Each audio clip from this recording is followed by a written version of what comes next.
All right, let's get right into it. At the very center of Jungian psychology, you'll find its most important, most celebrated, and, as we're about to see, its most deeply flawed concept, the self.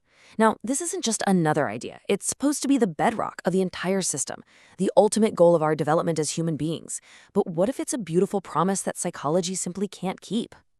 So that's the big question we're going to explore today, and we're drawing from a really sharp new analysis in the Journal of Analytical Psychology.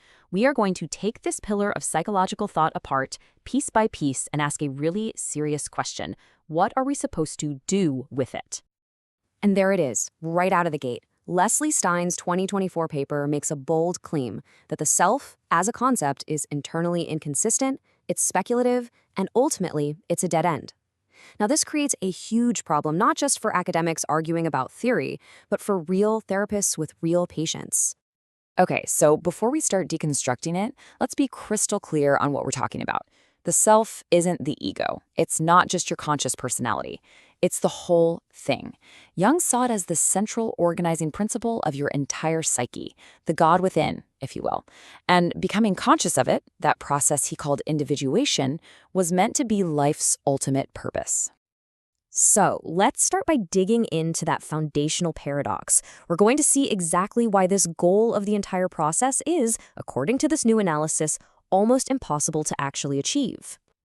On one hand, you have this incredible, beautiful promise of becoming whole, of finding your center, of achieving life's ultimate goal.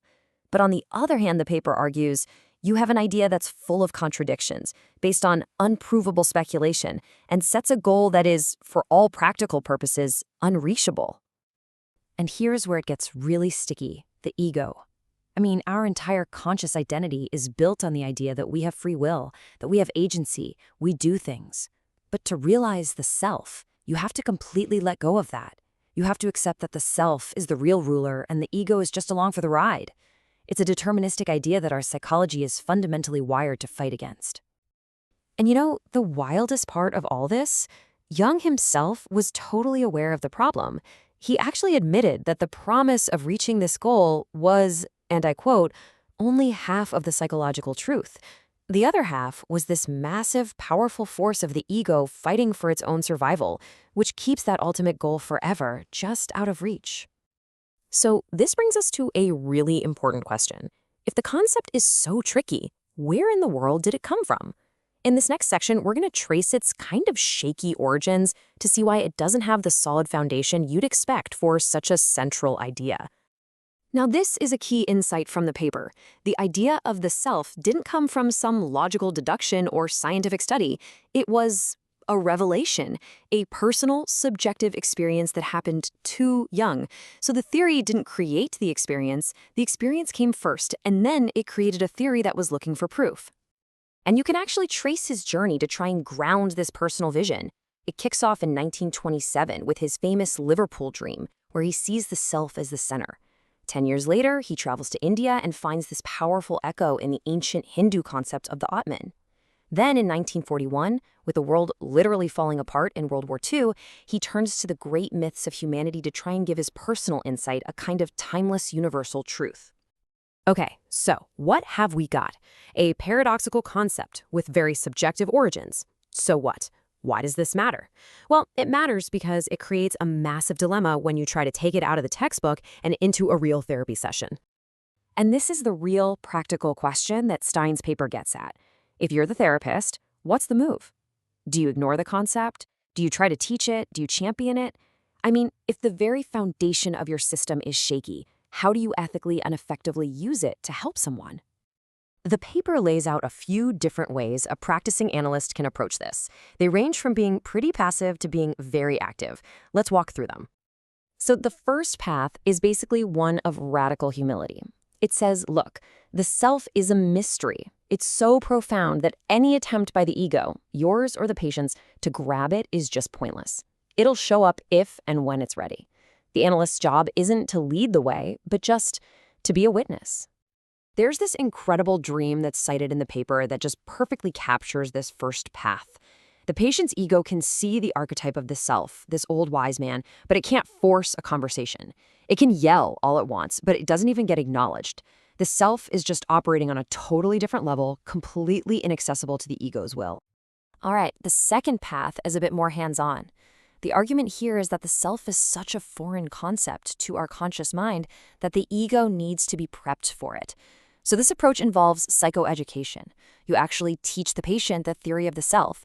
You create a mental box for it so that if it shows up, the conscious mind has a way to understand it and work with it instead of just freaking out. The philosopher Sri Aurobindo really put his finger on the reason for this approach. He said that without some kind of framework, an experience of the self is just gibberish to the ego. It's a closed book. So the intellectual work from this point of view is about teaching the ego how to read that book if it ever happens to fall open. So we've got two options. You can wait for a mystery, or you can try to prepare for one. But the paper suggests a third, much more powerful way forward. It suggests that the problem isn't the idea of a self, but the weakness of Jung's specific version of it. And here's the core argument of the entire paper. The Jungian myth of the self just isn't potent enough. It's a modern intellectual idea that came from one man's personal experience. To have real, life-changing power, the paper argues, this concept needs to be plugged into the much older, much stronger, and more culturally powerful myths of humanity. And this is where you see the universality of the idea. This concept of a central, divine, guiding spirit inside of us, that's not a Jungian invention. It's the Atman in Hinduism. It's the Holy Spirit in Christianity, the Ruh in Islam, the Ruach in Judaism. These aren't just theories. For millions of people, they are deeply felt, culturally powerful realities. Stein's clinical examples really bring this to life. For a Pentecostal patient, the self appears as the Paraclete, the guiding Holy Spirit. For a Sufi patient, it's the Ruh, the immortal soul. For a Catholic priest, it's the Holy Spirit showing up directly in a dream. You see, these frameworks have a weight and a history that the purely psychological one just can't match. And if you need one final compelling piece of evidence, well, Jung said it himself. He explicitly wrote that to really understand the self, we need to turn to other traditions, like the treasures of Indian wisdom. He knew that his psychological model was really just pointing towards something these ancient systems had already mapped out in incredible detail. So here's what it all boils down to. The drive to be whole, to connect with a guiding center. That seems to be a universal human impulse. But for that impulse to really have transformative power in someone's life, it might need a vessel that's bigger than a modern theory. It might need the gravity, the language, and the deep history of a major cultural or religious tradition.